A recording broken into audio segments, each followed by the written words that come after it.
L'heure est grave, les gars. Mon message ne va sûrement pas plaire à beaucoup, parce que je sais que cette chaîne n'est pas juste suivie par des gens qui aiment l'Afrique. But who cares? Ce message, c'est surtout pour ceux qui aiment l'Afrique, pour ceux qui se reconnaissent africains ou noirs, pour ceux qui connaissent les combats dans lesquels les Noirs sont, que ce soit la situation en Amérique du Nord, la situation en Europe, en Asie et même en Afrique. Il faut être aveugle pour ne pas voir ce qui se passe autour du monde. Il y a quelque chose qui m'a touchée. On va parler ici d'une panafricaine, d'une dame très hautement respectée. Et souvent, je ne parle pas des gens sur ma chaîne. Mais je pense que j'ai mentionné son nom 2 fois dans le passé. Madame Yamb, Nathalie Yamb, connue encore sous le nom de Dame de Sushi. Elle s'est justement fait connaître après un discours très provocateur en Russie, où elle prenait des positions quand même assez radicales et assumées. Et c'est une des raisons pour lesquelles elle est autant admirée, parce qu'elle est courageuse, cette femme, disons-le tel qu'elle. Maintenant, avant de commencer la vidéo très intéressante et très importante, je veux surtout parler à nous, ceux de notre génération. Il est important de comprendre que, malgré les différences, les rares personnes dont je parle sur la chaîne, ce n'est pas toujours les personnes avec lesquelles on est d'accord, je suis d'accord à 200%, non. On a sûrement des différences et des divergences. Mais il faut reconnaître ceux qui ont un amour pour le continent africain, ceux qui ont un amour pour leurs frères, leurs sœurs, pas seulement dans les paroles, parce qu'il y a des gens qui parlent bien ici dehors. Je vous dis qu'il y a des gens qui parlent très bien. Mais dans les actes là, est-ce que leurs actes reflètent l'amour pour leur continent et leur pays? Non. Donc, ça va au-delà de l'éloquence de cette femme. Et ça va au-delà des belles paroles. Parce que l'Africain tombe très vite. Oh, l'Afrique, oh ceci, on tombe. Oh, on tombe. Dans les actes, même la personne qui vous parle là, les actes c'est quoi? 0. On ne regarde pas ça. Et c'est une erreur fatale parce qu'on devrait le faire. Donc pour revenir au sujet, au thème, l'assassinat de Nathalie Yamb. En fait, c'est un post qu'elle a créé dans son Instagram. Et mais une fois en passant, je regarde ses posts Instagram, ça pop dans mon feed, dans ma ligne de publication. Et là, je lis des choses terribles. Attendez, je vais vous lire ce qu'elle a écrit. Ce qu'elle avait écrit. Alors, elle a créé un post, ça c'était le 2 mai. Donc ça fait à peu près un mois. Intitulé l'assassinat de Nathalie Yamb. Ceux qui ne la suivent pas sur YouTube, franchement, vous manquez d'énormes choses. Franchement. Et pour ceux de ma génération, il faut qu'on soit différent des gens des autres générations. Quand je parle de ma génération, c'est celui dans la vingtaine et dans la trentaine. Et on peut prendre certains dans la quarantaine. Les millennials, quoi. Il faut apprendre à faire la part des choses. Il faut qu'on apprenne à se mettre ensemble sur ce qui nous réunit. En d'autres mots, ce n'est pas parce que quelqu'un que vous aimez bien dit quelque chose que vous n'aimez pas ou quelque chose avec quoi vous n'êtes pas d'accord que ça veut dire que vous allez mettre ça de côté. La génération de nos grands frères, ils font ça. C'est-à-dire, tu dis quelque chose que je n'aime pas. Même si je suis d'accord avec toi à 50%. L'autre 50%, je ne suis pas d'accord avec toi. Ils te mettent de côté carrément. Tu deviens même, à la limite, même l'ennemi. Attention. Ça, c'est l'esprit de division. C'est l'esprit du colon qu'il est venu nous mettre dans notre tête et qui nous rend aveugles par rapport aux objectifs sur le long terme. Les Européens, vous voyez ce qui se passe là présentement? Vous pensez que les Européens sont d'accord sur la plupart des sujets? Je ne vous dis même pas sur certains. Vous pensez qu'ils sont d'accord sur la plupart des sujets? Ils ne le sont pas. Ils ne sont même pas d'accord sur 55 à 60% des sujets. Mais, il y a toujours un mais. Mais, quand on touche les intérêts de l'Europe, quand on touche leurs intérêts, vous savez ce qui se passe? Ils se forment en bloc, sans réfléchir. Est-ce que l'Africain arrive à ce point? Oui. Pour les conscientiser, pour les éveiller. Et ces noms dont je parle souvent sur ma chaîne, une fois en passant, ce sont des gens avec lesquels on ne s'entend pas sur beaucoup de choses. Hein.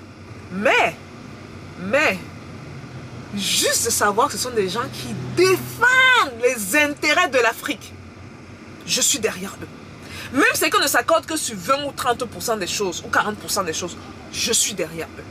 Et c'est important que notre génération apprenne cette manière de faire et apprenne de cette manière de penser. Parce que ceux qui nous dominent, disons-le tel quel, ceux qui nous dominent le font. Et ils ont compris que c'est la meilleure manière de réussir. Donc pour revenir au poste de Nathalie Yamb, laissez-moi vous lire ce qu'elle écrit. Je vais bien sûr sauter certaines parties qui ne sont pas utiles. Les services français menacent de me faire taire et de m'éliminer depuis des années. Comme ils voient que je ne me laisse pas intimider, ils ont décidé de menacer mes proches en espérant que ceux-ci feront pression sur moi. C'est raté. Lettres et coups de fil anonymes, filature de moi dans la rue, en attendant les empoisonnements, les agressions et l'élimination physique que l'on fera passer pour un accident ou une crise cardiaque. Le schéma est connu et l'incapacité des services français à se réinventer rend aisé le dévoilement de leurs agissements. Bon, ceux qui sont intéressés, allez lire le reste sur sa page. Hein. Ils ont assassiné Olympio, Lumumba, Boganda, Cabral, Sankara, Moumié, Afana, Oumniobé, le grand Oumniobé, Kadhafi, et on passe. Leur agenda consiste aujourd'hui à éliminer Nathalie Yamb. Je tiens à leur faire savoir que même s'ils devaient réussir à me tuer, ils ne pourront pas empêcher la lutte dans laquelle je suis engagée d'aboutir. Chapeau à toi, ma grande dame. Est-ce que Nathalie est morte? Non, elle n'est pas morte. Par contre, il y a un truc qui m'a choqué. Qu'elle dit choqué, c'est-à-dire, sous cette vidéo-là, allez lire un commentaire. Et comme l'Africain est fort souvent dans ce genre de trucs, vous allez voir les commentaires. Oh, Dieu te protège. Oh, Dieu avec toi. Dieu n'était pas avec les Sankara et le reste. Ils sont où maintenant? On doit aller au-delà des mots. C'est bien de parler, mais je vous promets qu'il y a quelque chose qui ne trompe pas, c'est l'action. L'action fait ses preuves dans 100% des cas. 100% des cas. Pas 99. L'action. Laissez-moi revenir au commentaire qui m'a touché. Son post le plus récent, où elle répond à une de ses abonnées. Elle dit qu'elle sait qu'elle va mourir. Elle sait qu'elle va mourir d'empoisonnement. Ou qu'on va la percuter avec une balle dans la tête. Elle le sait. Elle l'a écrit. Et moi, j'ai trouvé ça choquant parce que je me suis dit, quelque part, est-ce que ça ne reflète pas le fait que elle sache qu'elle n'est pas protégée par les siens? Est-ce que vous trouvez ça normal? Qu'on est fort dans le bavardage, dans les paroles. Quand quelqu'un nous sort une vidéo émotive ou fait une publication émotive, vous allez voir les commentaires. Mais quand on dit, maintenant mettons-nous ensemble, parce qu'au-delà des mots, ce qui touche vraiment, ce qui fait la grosse différence, c'est se mettre ensemble financièrement. Prenons notre argent, mettons l'argent ensemble et faisons de grandes choses. Pas seulement dans l'intérêt individuel, mais dans l'intérêt de la nation, dans l'intérêt de notre continent. Il n'y a plus personne. Quand donc elle écrit qu'elle va mourir, elle sait qu'elle va mourir par un de ses moyens, ce que je cite un peu plus haut. Vous ne trouvez pas ça anormal? Pour l'instant, elle est en vie. Pour l'instant, cette femme est en vie. Mais demain, quand elle sera morte, qu'est-ce qu'on va dire? Oh, la France a fait ceci, oh, la France a fait ça. Moi, je ne serai pas dans les oh, la France a fait ceci. Moi, je veux voir notre incapacité à protéger les nôtres.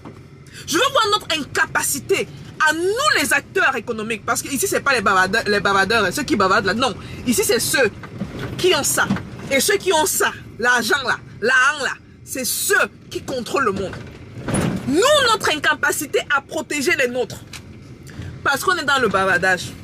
Parce qu'on est dans les débats politiques sans fin. Je vous ai dit, laissez la politique aux politiciens. Ici, là, c'est ceux qui cherchent l'argent.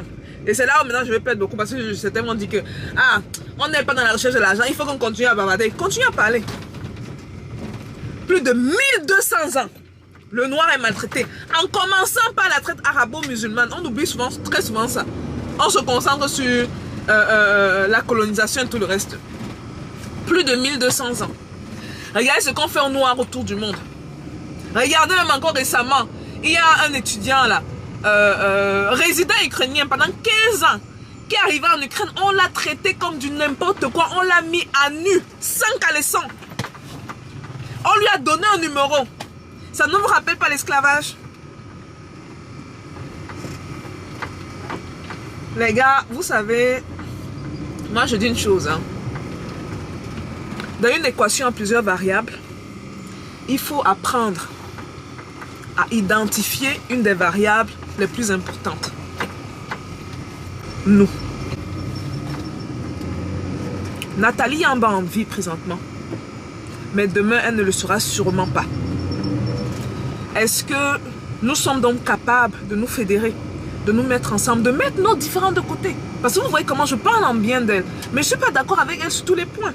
Mais je reconnais que c'est quelqu'un qui aime Maman Africa, qui aime notre continent. Et juste pour ça, je suis derrière elle. Est-ce que nous sommes donc capables de le faire? Dites-moi ce que vous pensez.